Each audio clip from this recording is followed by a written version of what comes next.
Ардактуу телегөчөр, кайрадан эле биз эфирде ала карай улантабыз. Демек, биз буюрсандаки биздин коноктор келип, экинчи коноктор келип орунуктардан орун алды. Акырындык менен тааныштырабыз, дагы маекке кезекти болуп беребиз. Ол боюнча аткаруучу Дастан Пазылов, ананда ырчы Учкунбек Токторбаев. Саламатсыздарбы? Маанайыңыздар кандай? Саламатчылык. Эң жакшы. Анда сиздерге мүмкүнчүлүк берели, камераны карап өзүңүздөрдүкүн эли журт менен саламдашып алсаңыздар болот. Ассаламу алейкум. Жалпы кыргызстандыктар, кыргыз эли барыңыздарга кутман таң. Иш күнүңүздөр ийгиликтүү башталсын. Саламатсыздар, урматтуу телегөчүлөр. Кутмандуу таңыңыздар менен. Эксан. Менимче экранын ар жагынан да сиздерге салам алейкум деп жооп берген болуш керек. Биздин замандаштар, айтыңыздарчы, негизинен ушул бүгүн таңды тосууга кыйынчылык атпадыбы сиздерге? Жок, Кудайга шүгүр эле, жакшы эле. Анткени мынакей той сезон башталды дегендей, таң ыртылып турганы бир аз кыйынчылык. Мен үчүн бир аз кыйын болду. Кеч келген болчумун тойдон. Дастанбек мырза, мен билишимче, аппаратты аспаптарда, музыкалык аспаптарда кол ойноткон инсандар сөзсүз түрдө эрте таңдан мына ошол аспабын ойнотуу менен тосушат экен да таңды. Сизде кандай болот? Туруп эле аккордеон ускармасаңыз керек. Бүгүн эфирге даярданып, сөзсүз бүгүн эрте менен туруп аккордеон ойноп таң тостум. Да, азыр башка биздин көрөрмандарыбыз үчүн дагы таңды музыкалуу кылып тосууга жардам бериңиз. Аккордеондо кол ойнотсоңуз. Анда мисалы акыркы чыгармаларымдын бири Кыргызым менен тоомун өзлөгөн. Урматка берейин.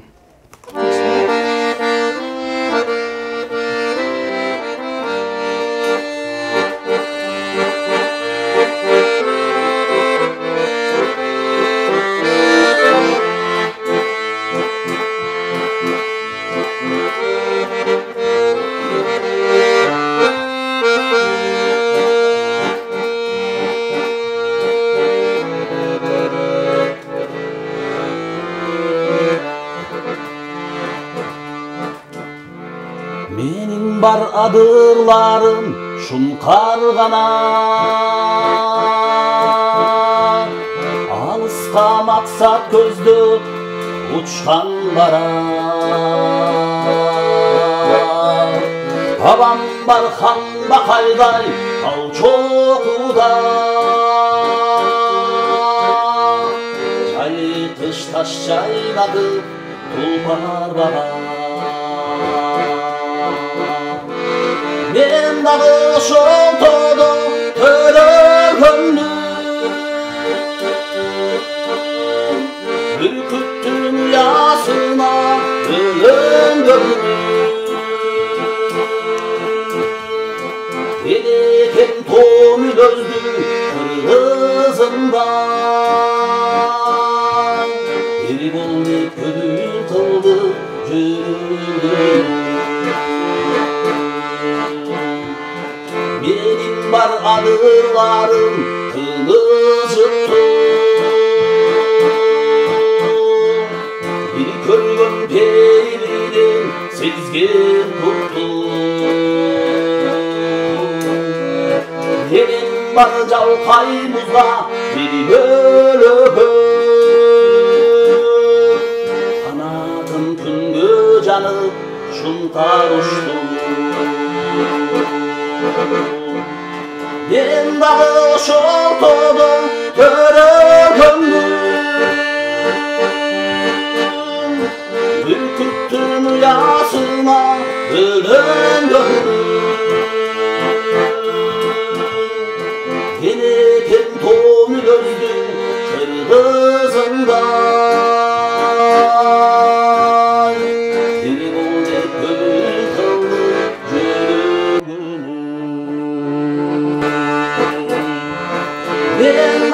ошол тоодо төрөгөндүм,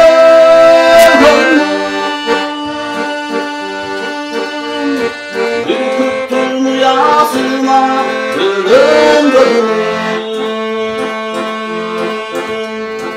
Элекем тоом үлөздү кыргызымда,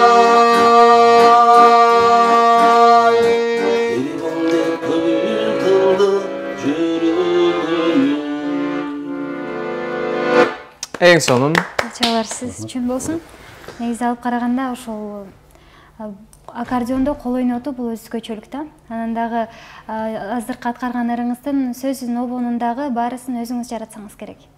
Өзүмдүкү сөзү Тургунбай Эргешев деген акынга таандык. Ал эми сиздин ошол репертуарыңыздагы ырлардын канча пайызы өзүңүзгө таандык? Сөзү өзүмүз дагы негизи бар эле обон өзүмдүкү. 80%, 20% акындарына жазылган обондар. Обондор өзүңүздүкү, ал эми сөздөр акындарга. Акындар. Сонун жакшы. Чукмек мырза, сизге кайталы. Байкашынча эмнегедир аябай ойлонуп керек. Бир башкача ойго батып кеттиңиз, айтыңызчы негизинен ошол. Эми сизге кайтсак, айтыңызчы, сизде эмне жаңылыктар менен бөлүшө аласыз? Мен Ош шаарында өзүм жеке чыгармачылык концертин өткөрдүм быйылкы жылы. Андан соң дагы жакшы клиптерди тартып жетиштим десем болот. Азыр дагы жаңы клип биринчи жолу сиздерге алынса келдим. Эксклюзив түрүндө көрөбүз. Эфирдин жүрүшүндө көрөбүз. Ал эми мындан сырткары сиздин кудулдук жайыңыз дагы бар деп угуп калдык эле. Эрте таңда биздин көрөрмандарыбыздын жүзүнө жылмаюу тартуулаганда. Макул. Негизинен мен кесиптешим Айселим ушинтип келген конокторду кыйнаган жакшы көрөт. Таланттарын сынап, аккордеончу болсо аккордеонду ырдатып, таң жөн калтырбастан. Албетте бунун баары тамаша, келиңиздер. Конок болуп келген замандаштарыбызды сөзсүз түрдө өнөрүн элге тартуулап берүүгө аракет кылабыз. Келиңиздер. Эми жолдо эки мас аябай мушташып да. Мушташтастардан аракта милиция кызматкери, анан биякта врач туратмыш да. Анан врач милиция кызматкерине бакырып ататмыш да. Барып ажыратып койсоң барып. Баарды мушташып атат, ажыратып кой барып деп айтса. Эже туруп туруңуз азыр, экөөбүзгө тең иш болот дейтимиш. Анан бүт мындай больницанын алдында бир 400-500 эркектер чогулуп өчүрүп турат экен да. Врач келип калыптыр. Так, баш ооругандар бияка, бөйрөк ооругандар бияка, кол ооругандар бияка, бут ооругандар бияка тизилиңиздер. Анан дагы врачтардан өзгөчөлүк касиетим бар мен. Ким аялынан корккон болсо, коркпой турган кылып коем десе, баардык эркек бияка дейт. Анан акырында эле төрдө бир эркек отуратмыш да. Келбейчи, өтпөй. Молодец ака, сиз эркек экенсиз. Аялыңыздан коркпойт экенсиз. Молодец, сизге белек бар. Келиңиз ака, келиңиз. Ака, сизде жудам, келиңиз бияка. Сиз отуратмыш да дагы деле. Ака, келсеңиз эми. Сиз молодец, аялыңыздан коркпойт экенсиз. Мына белектерибиз бар, акчалай сыйлыктарыбыз бар. Келиңиз ака десе. Отуратмыш да дагы деле. Ака, эмне отурасыз десе, мен аялым ушу жерде жылба деп отурган. Чындыгында биздин замандаштарыбыздын аз да болсо жүзүнө жылмаюу алды окшойт. Эми негизи алып караганда жана эфир сыртында айтып кетти да, жаныңыздагы Дастан мырза, үй бүлөсүндө өзгөчөлүк бар деп. Чалым үй бүлөңүздө эмне жаңылык жеке жашооңузда? Жеке жашоомдо жакын күндөрү эле улуу болдум десем болот. Куттуктайбыз. Рахмат. Жеке жашоом жакшы. Жубайым чыгармачылыкты колдогон, ар дайым мага продюсер катары иштеп келет. Жакшы чыкты деп койсоң. Ошол иште кылып ошол былтыр күздө үйлөнгөн. иште кылып ошол сиз дагы мынакей жеңибизди барып төрөт үйүнө күткөндөн кийин сиз дагы жылбай эле отуруңуз болуш керек, айткан ордума жылбай отурду деп. Ошо төрөт жөнүндө дагы бир жакшы мындай сатира бар. Бир жаңы төрөлгөн эле балага тил чийип кетиптир да. Сүйлөр, анан кийин бир маалда чоң энеси келет дейт. Ай нана эмне берем десе, бир маалда бар тил чийип кеткен да. Чоң эне деп калса чоң энеси бир сааттан өтүп кетет экен да. Бир маалда тагасы келет атмыш. Ажен мен тартып бер да жен деп. Тагасы бир сааттан тагасы да көзүм тур да. Бир маалда атасы келет атмыш коркуп. Ата дебегин балам, ата дебегин, апа дегин дейтмиш. Аны апа десе эне меримдүү экен да. Ал эме болуп калат экен. Өтпөй калат экен да. Эне меримдүү мындай эме болуп калат экен. Бир маалда адашып кетип ата деп өтмүш. Атасы анан кийин бир маалда жуунуп, таранып 45 мүнөт калды, 15 мүнөт калды деп саатын карап бир комнатада камалып алып өзү сыгылып отурса, бир маалда аял кирип келетмиш. Турайын, эмне жатасың? Кошуна запчаттар өлүп калды го деп. Дастанбек мырза, мына ошол күлкүнүн артынан дагы бир шаң улай бизге жакшы бир аткарып берсеңиз жакшы болот. Анда эмесе Кеди ярыстын жинары да берейин.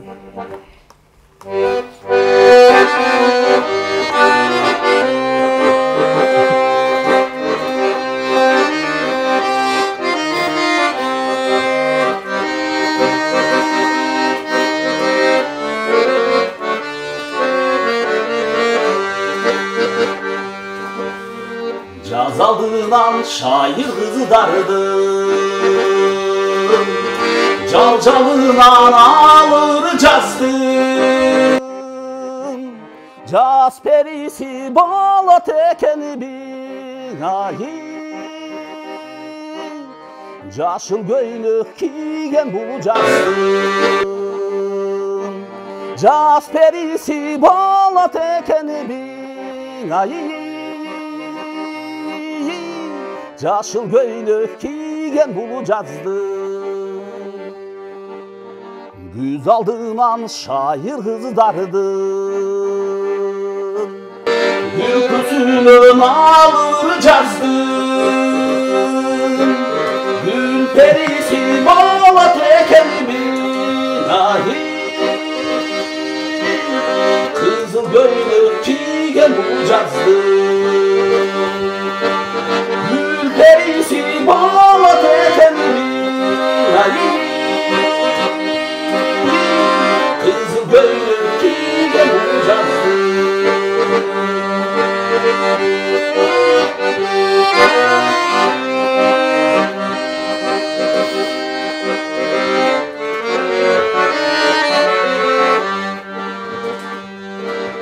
Şu kızlardan bir jaltanır, Sen jönündө bugünür cazdım. Örtönmöymün sübebetinde nahi, Vakıt uşu menin bu cazdım. Örtönmöymün sübebetinde nahi, Vakıt uşu menin bu cazdım. Meni bu cazdım. Eң сонун менде бир сунуш бар. Ардактуу коноктор, эгерде уруксат этсеңиздер, мынакей негизинен азыр Дастан мырза чыгармалар аткарып берип атат. Ал эми Учкунбек мырзанын жооп катары келиңиздер ошо клипке кезек берсек кандай дейсиздер? Жакшы болот. Анда сиз жана жогоруда айтып өткөн жаңы клиптердин катарын толуктаган ыңырыңызды биздин эфирден алгачкы ирет узатабыз.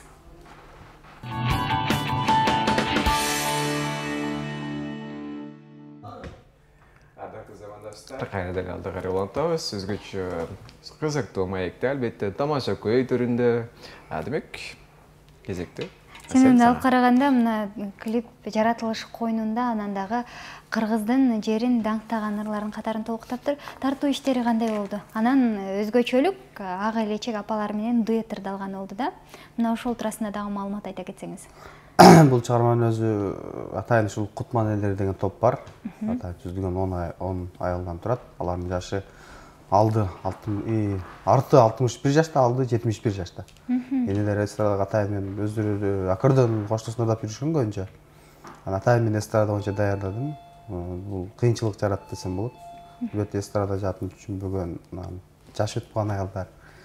Кыйынчылык болду. Ошолорду атайын элдигир тандап алдык, кыргыз халкын деп. Андан кийин ошол биздин Нокат районунда караштуу Кара Кой жайлоосуна тартып келдик. Жакында эле. Жакында эле бүттү. Албетте кыйынчылыксыз эч нерсе болбойт дейт. Кыйынчылыктар болду клипте. Анан дагы жогоруда айтып өттүңүз, бул клип алгачкы жолу деп. Демек, биздин каналдан эксклюзив иретинде кетти. Биринчи жолу Ош Билим каналынан кетти. Анан жогоруда айтып өттүңүз да, ошол элге жок болуп кетпеш үчүн концерт бердим депчи. Концертиңиз кандай өттү? Кандай өзгөчөлүк болду?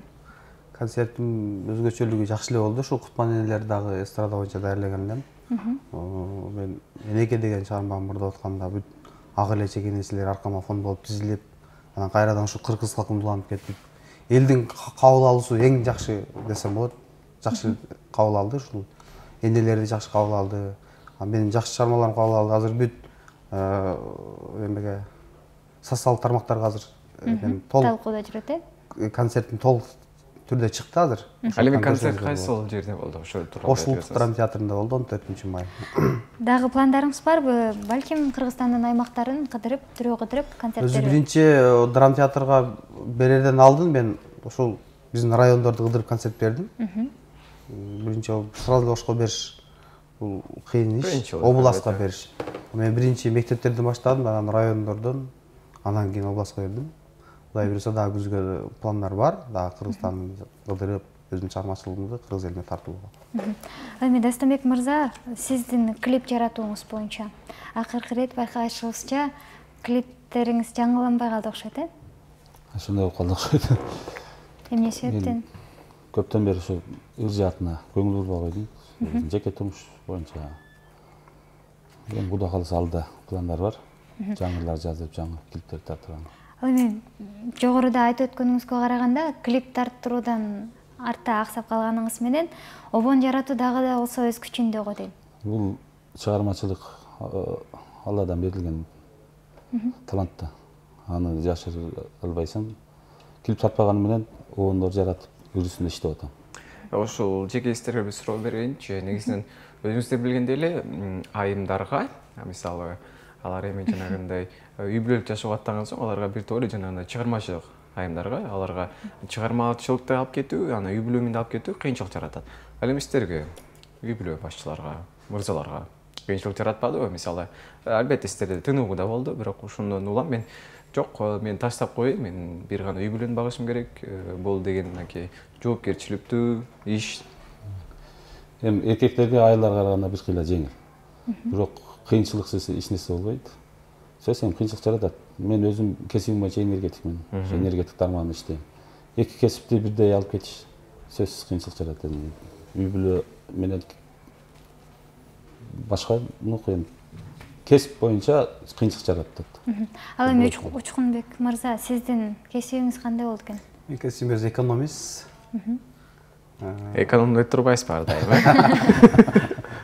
Ал эми кесибиңиз боюнча иштедиңизби же бир гана чыгармачылык багытта эле? Эч кандай бирок иштебедим мен. Маданият тармагында эле иштеп келатам, ушумалга чейин эле, бирок кесибим мен мына Ваян оркестрде эмгектендим. Андан кийин Каракстан маданият үйүндө жетекчи болуп иштедим. Жакшы. Азыркы учурда элдин кызматында. Ардактуу замандаштар, эгерде сизде кандай бир кызыктуу суроолор болсо, бизге байланышка чыгыңыз атыңыз. Азыр биз кезекти жарнама берели, андан соң жаңы саатка аттанып, албетте сиздерден дагы деле биз белектерди күтөбүз. Жалпы телевизиорго талантыңыздардан күбө болуп, демек кайрадан эле бизде эч кайда астымай жок.